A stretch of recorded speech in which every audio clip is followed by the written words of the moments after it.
From Anshe Sfard Beth El Emeth Congregation, it's time to take 10 Minutes for Torah with Rabbi Joel Finkelstein. Welcome to our discussion of Parshat Balak. Why are the Jews so blessed? Balak, the king of Moab, comes to Bilam, sorcerer, prophet, magician, one of the great prophets of the Gentiles, comes to him and he asks him to curse the Jewish people, God forbid. And God turns to Bilam and says, Lo telech mahem, you cannot go with these people to curse the Jews. Lo ta'or ta'am, you cannot curse the people. Ki varuch hu, because they are blessed. Why are the Jews blessed? What makes the Jews so blessed? What's so special about the Jews? What do you mean they're blessed? Who says they're blessed?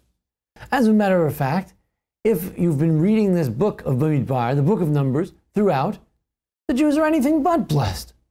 The Jews are complainers. The Jews are slanderers, one leader talking against the next. Even Moshe questions God very directly. The Jewish people are guilty of the sin of the spies who failed to want to go and conquer the land of Israel, the land given to the Jewish people. The Jews are those people who, among them, rose up a group following Korach, and they rebelled against Moshe and against Aaron.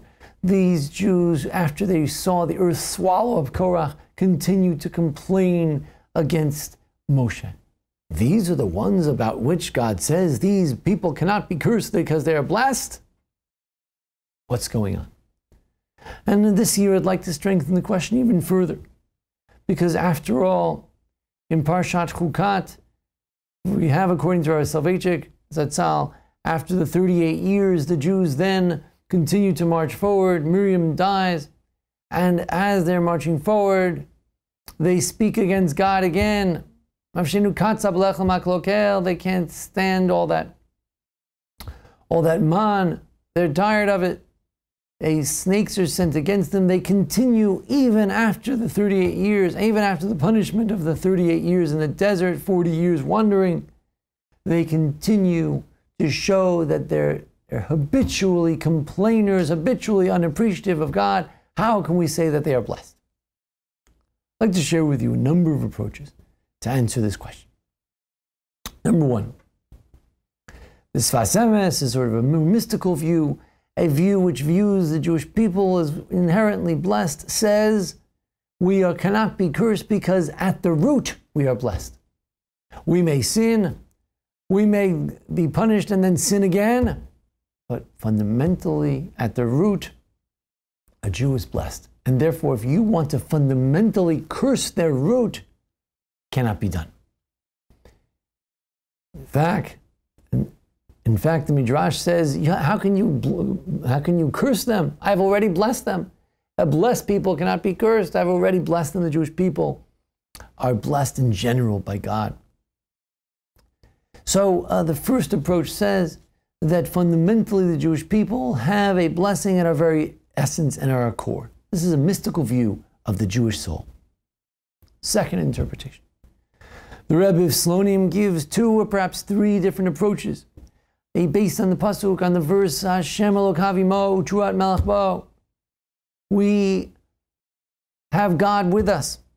That means that even if a Jew sins, certainly through tshuva, we still have God with us. We are still blessed if we repent. And even without tshuva, when a Jew doesn't do Ritzono Shel Makom, we're also called Banim. We are called children of God even when we sin. A rebellious child is still a child. We cannot be cursed because we are children of God no matter what. That's approach number one, the Rebbe of Slonim. Approach number two, Hashem Elokav Imo. Even as he sins, he still has the friendship of God. He still has the feeling that, oh no, God is with me. What have I done? I have sinned, but as I'm sinning, I realize God is not going to like this. How can I do this to God? What am I doing? It's that, you call it Jewish guilt, but nonetheless, it makes us blessed because even when a Jew sins, hopefully, he still feels some pang of guilt. In that sense, God is still with him. He's still blessed. Approach number three, the Midrash says that The truth is that the Jews deserve both tochacha, both rebuke, and blessing. Moshe ironically gives us the rebuke, and Bilam ironically gives us the blessing. And it's more believable coming from Bilam, and it's more believable coming from Moshe. The truth is we deserve both. The truth is that we really are both blessed and cursed. It depends on us. It depends on our behavior. It's not some fundamental thing about the Jewish people. It depends on our behavior. Sometimes we are cursed, sometimes we are blessed. Depends if we're doing blessed or cursed things. It's really both. Finally, fifth approach we can offer is given by the Ibn Ezra, later quoted by Chizkuni. He says that we need to see the parsha as a whole. At the end of the parsha, the Jewish people are going to commit an egregious crime. They're going to sin a sin of immorality at Pa'or, and Pinchas will avenge them, avenge the sinners. He says, God, knowing that this would happen, and knowing that he'd bring about a plague which will kill 24,000 Jews, said, no way. This Bilam is not going to curse the Jews. Because when the Jews die in a plague of 24,000, I want them to know forevermore that it was not because of some hocus pocus, some magician. It was because of their own sins.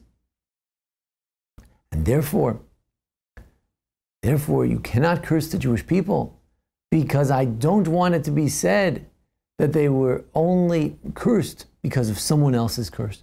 Baruch Hu, I want it to be understood that fundamentally they can be blessed. And if ever they are cursed, it's their own doing. Is a Jew fundamentally blessed or fundamentally cursed? The Midrash says it depends. There are both blessings and curses, rebukes and praise that come to a Jew for both the good and for the bad. This Sfas Emes takes a more mystical view that we are fundamentally blessed somewhere deep at our root. And finally, you can say that we need to understand that this parsha is not saving us because there's something special about the Jew who has to be saved from curses of the Gentiles. Oh, we can't have the Goyim, the Gentiles cursing the Jews. No.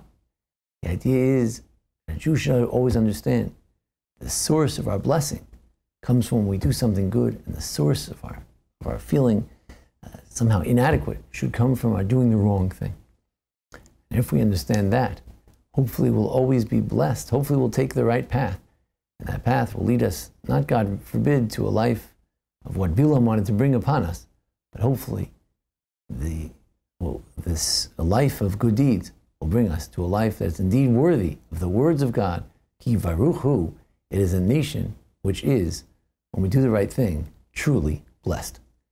Thank you for joining us here at the Anshe Sfar Beth El Emes congregation here in Memphis, Tennessee. Thanks to Jason Lefkowitz making today's presentation possible. Join us each week. See our further discussions. You can look at our past discussions in our archives. Thank you. This has been 10 Minutes for Torah with Rabbi Joel Finkelstein.